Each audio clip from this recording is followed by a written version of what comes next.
Hi, my name is Katrina, and I'm 24 years old, and I'm from the United States.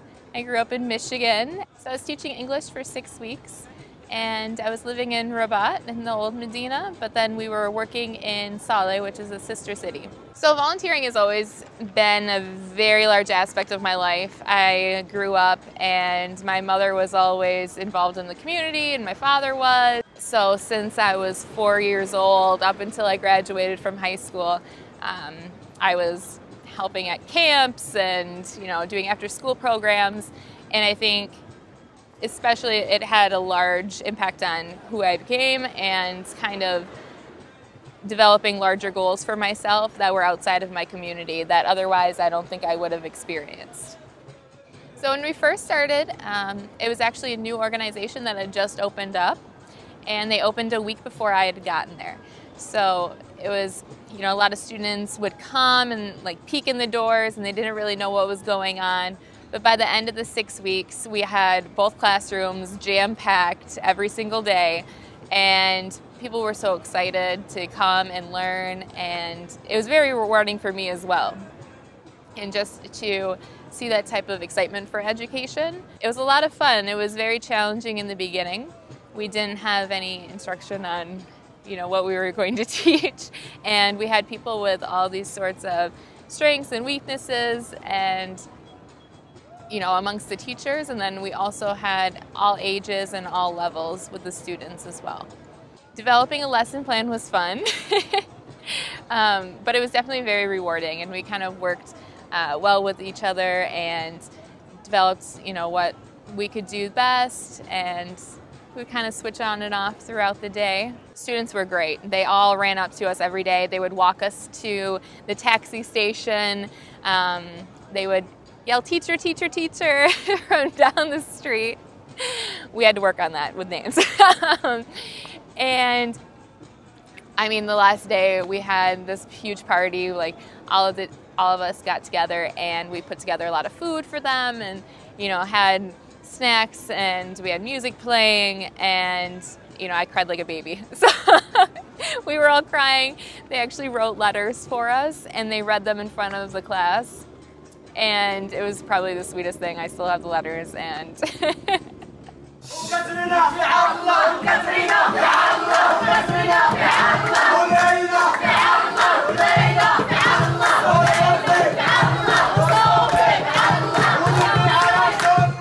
what I learned the most was just how to be able to play off of learning from each other. And I remember I had a student, we were teaching a class, and they wanted to teach us some Arabic, but we were trying to get through the lesson plan.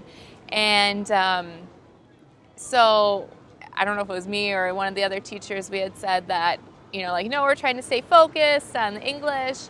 And the student, she was a little bit older student, and she turns and said, well, that's the best way for us to learn, is for us to learn from each other.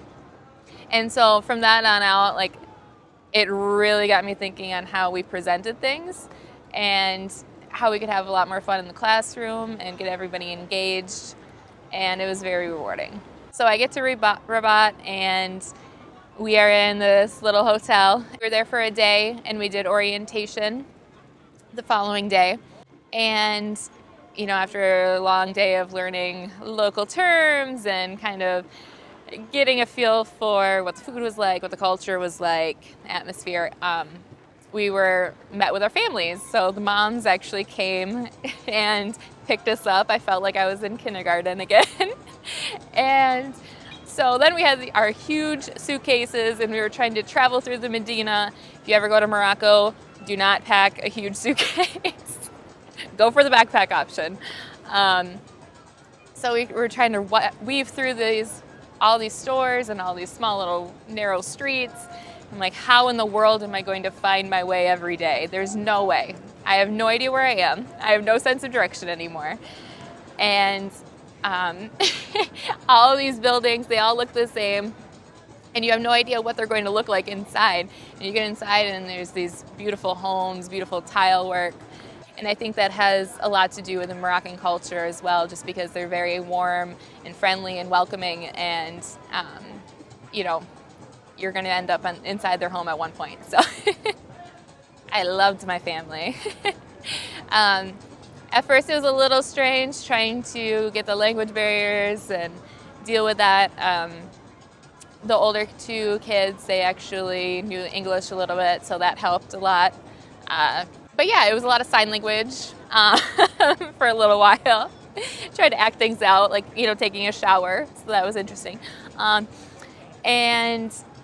But yeah, you know, by the end of it, they're like my family as well. It's like another family. The first week that we got there, I guess the second week, the students decided that they wanted to have a picnic with us. So we get there in the morning, and they have a truck, like a pickup truck. They were singing the whole way. I mean, it was just a blast. It was just beautiful. And we get there. They had brought a tent. They set up a tent. We made tagine, which is a very typical Moroccan dish, in the forest. Yep, that was fun. We made a fire and made tagine. And we played soccer. They sat around, they sang, and, you know, asked us about our lives. And that was kind of the first real bonding experience. And after that, you know, we weren't just teachers, we were friends as well. And, you know, they looked up to us, but we had a great mutual respect between us. My favorite place probably was the first weekend we went to Chef Choane, some other volunteers and I, and it's in the north and it's in the mountains, and it's also known as the Blue City. So all of the walls are whitewashed, and then they have blue and like white layered, and it's in the middle of the mountains, and it's just beautiful. The bus ride was not so beautiful, but once we got there, it was great. We also traveled to Essaouira. Essaouira is kind of like a coast city, and there's a lot of fishing and that kind of thing. And there's an old fortress and just beautiful views. It was wonderful. But we went during the Nawa Music Festival, which is kind of like a Saharan music festival. So that was a lot different, and it was a lot of fun. There were a lot of tourists there, but it was a very calm, relaxed atmosphere, which was really nice. I think the best tip that I could say is just really to be open and kind of throw out your expectations of the entire experience, and, you know, help around the house with your family, like develop that mutual respect, and just, you know, enjoy your time there, and don't worry about, you know, if something went wrong. You just keep going, and at the end of the day, it's not what you're going to take away from it. It's hopefully, you know, what you can both take away from it. And I think just being able to share the experience wherever you are is the best way to go.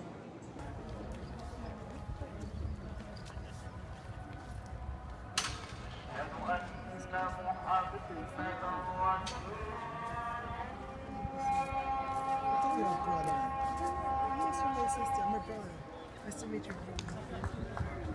It's